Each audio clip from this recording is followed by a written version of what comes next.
Bismillahirrahmanirrahim. Assalamualaikum warahmatullahi wabarakatuh. Bapak-bapak dan ibu-ibu, rekan-rekan sekalian, alhamdulillah kita dengan izin Allah dapat dipertemukan lagi. Semoga pertemuan kita akan selalu membawa kepada keberkahan dunia dan akhirat bagi kita semua. Rekan-rekan sekalian, ya ada satu dialog ya. Dialog kecil sederhana. Jadi biasa-biasa aja dialog ini antara seorang murid dengan gurunya. Si murid ini bertanya kepada gurunya, ya Ustadz, kita ini ya banyak dosa dan kesalahan kita. Banyak hak-hak Allah yang kita tidak laksanakan. Tapi ya, ini yang menjadi pertanyaannya adalah, tapi kenapa Allah tidak menghukum kita?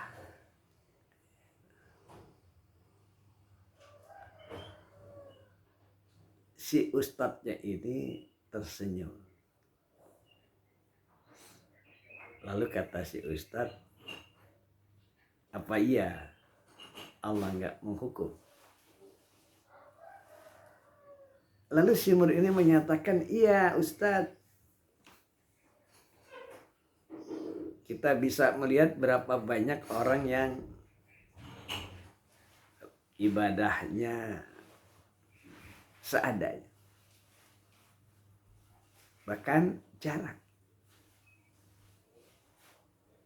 Tapi Allah enggak menghukum mereka. Biasa-biasa saja, bahkan mereka itu senang,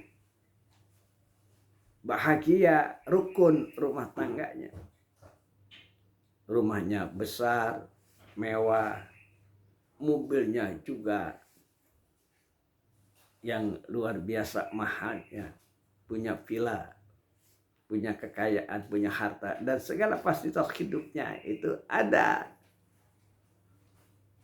Padahal mereka biasa-biasa saja itu ibadahnya, dan Allah nggak memberikan hukuman kepada mereka. Lalu gurunya ini meyakinkan kepada muridnya, ya muridku, sebenarnya Allah itu menghukum. Tapi berapa banyak di antara hamba-hamba Allah yang mereka dihukum oleh Allah, mereka biasa-biasa saja, tidak merasa dihukum oleh Allah. Makanya mereka kelihatannya enjoy, santai, bahagia. Si murid melongok dia. Lalu dia bertanya, apa iya begitu Ustadz? Ya.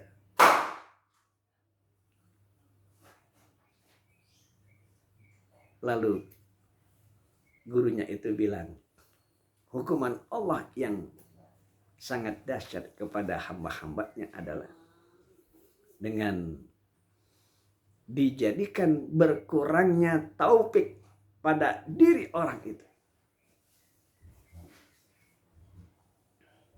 Yang dimaksud dengan taufik di sini adalah kemudahan untuk menerima, membenarkan, melaksanakan berbagai macam kebaikan yang Allah berikan dan dicontohkan oleh Rasulullah SAW. Na'udzubillah min dzalik.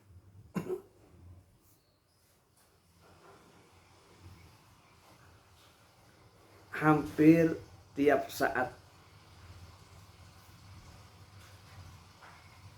mereka bisa makan enak,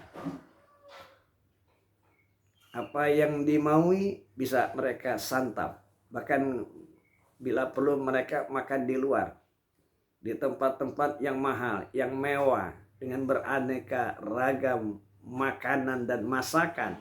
Itu mereka lakukan.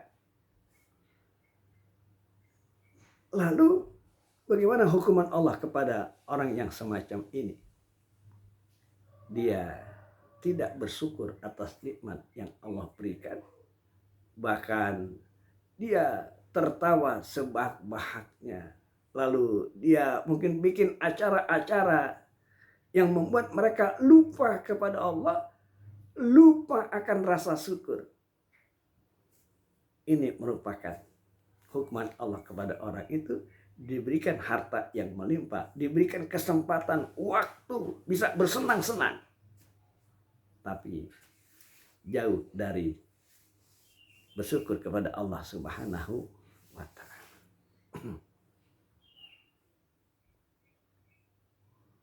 Kemudian juga bagi orang yang sudah melaksanakan ibadah sholat,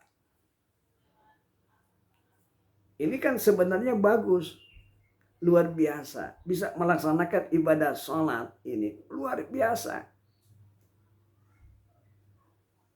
Tapi sayang 1000 kali sayang, sholatnya itu tidak memberikan makna kepada dirinya. Kenapa demikian? Lagi-lagi hukuman Allah. Mereka sholat tidak dilaksanakan secara khusyuk. Cuma sekedar menggugurkan kewajiban. Kita tahu bahwa di antara sekian banyak daripada tujuan ibadah salat itu adalah inna salat tanha anil fasya wal munkar. Sesungguhnya salat itu akan mampu mencegah perbuatan keji dan munkar. Tapi berapa banyak di antara manusia dia melaksanakan ibadah salat, rajin salatnya, tapi masih melakukan perbuatan yang dilarang oleh Allah Subhanahu wa Ta'ala. Dan yang lebih miris lagi, salatnya rajin tapi korupsinya juga jalan. Na'udzubillah min dzalik. Ini bagian daripada hukuman Allah. Berkurangnya taufik, kemudahan dia menikmati salat itu. Kemudian lagi, orang diberikan harta yang cukup, bahkan berlebih. Yang ada di benaknya itu adalah bagaimana mereka punya aset di mana-mana. Mereka punya tabungan di mana-mana. Tidak bergerak untuk menginfakkan hartanya, mewakafkan, menghibahkan hartanya itu. Untuk siapa? Untuk dirinya sendiri. Berinfak di jalan Allah. Sungguh sangat sayang sekali. Itu juga bagian daripada hukuman Allah. Tidak tertarik untuk berinfak dan bersedekah. Masih banyak hal-hal yang lain.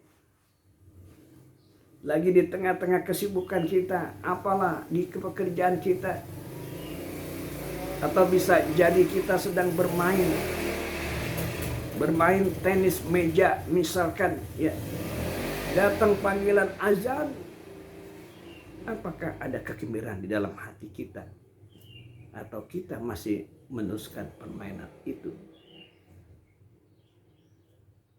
Nah, kalau ada orang yang menyibukkan diri dengan kegiatannya di pekerjaan, di kantor, di pasar, di rumah dan lain sebagainya, kalau dia tidak menyambut panggilan Allah berupa azan itu, maka sebenarnya Allah sedang menghukum dirinya itu tanpa mereka menyadari.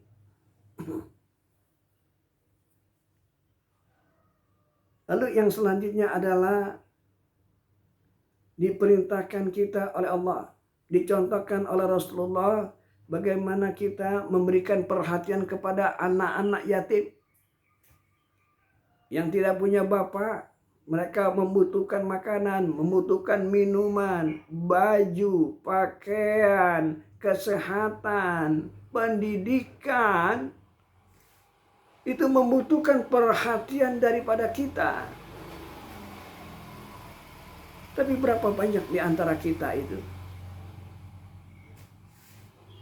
tidak peduli kepada keberadaan anak yatim. Biasa-biasa aja, tidak bergerak sama sekali untuk membantu mereka, untuk peduli kepada mereka. Padahal Nabi menyatakan ana wa kafilul yatim fil jannah. Hakaza. Aku dan orang yang melihara anak yatim itu nanti tempatnya di dalam surga.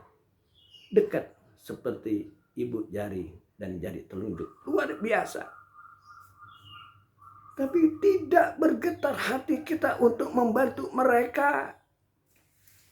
Padahal mereka ada di sekeliling lingkungannya.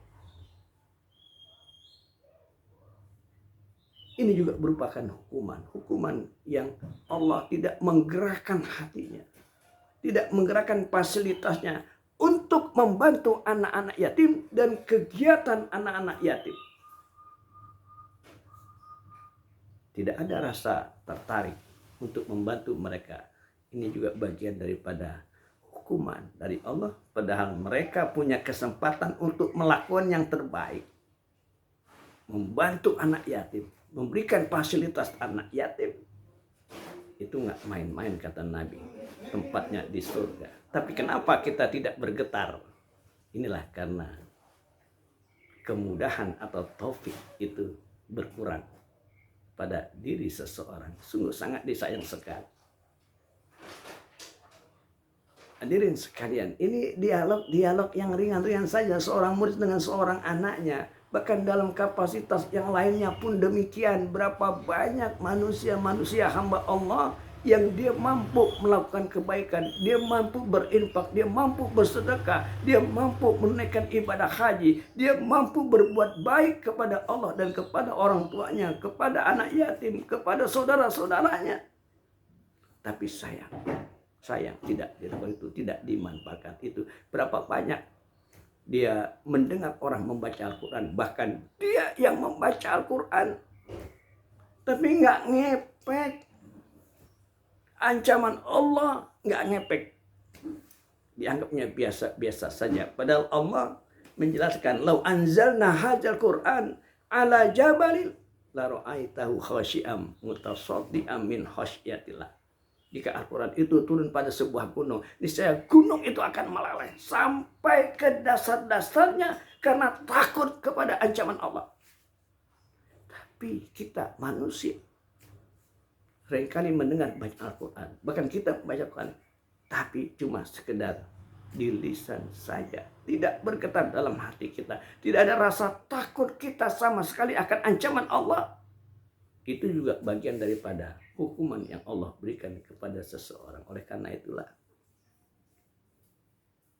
hadirin sekalian, jamaah yang berbahagia, mari sama-sama kita sadari, sama-sama termasuk diri saya, agar kita memahami betapa banyak Allah memberikan kesempatan kepada kita untuk melakukan amal-amal kebaikan, amal-amal yang bernilai di sisi Allah, amal-amal yang akan menyelamatkan kita nanti di akhirat. Tapi sayang sekali kita tidak tertarik untuk melaksanakannya, padahal kita mampu. Oleh karenanya lah kita bermohon kepada Allah agar Allah memberikan taufiknya kepada kita, sehingga kita menyambut segala amal-amal kebaikan. Termasuk di dalamnya adalah bagaimana kita memperhatikan kebutuhan anak yatim. Ya, anak yatim kebutuhannya bukan untuk satu hari, tapi sepanjang hidup dikala mereka belum balik. Ambillah kesempatan ini dengan sebaik-baiknya agar kita tidak termasuk orang yang dihukum oleh Allah Subhanahu wa taala.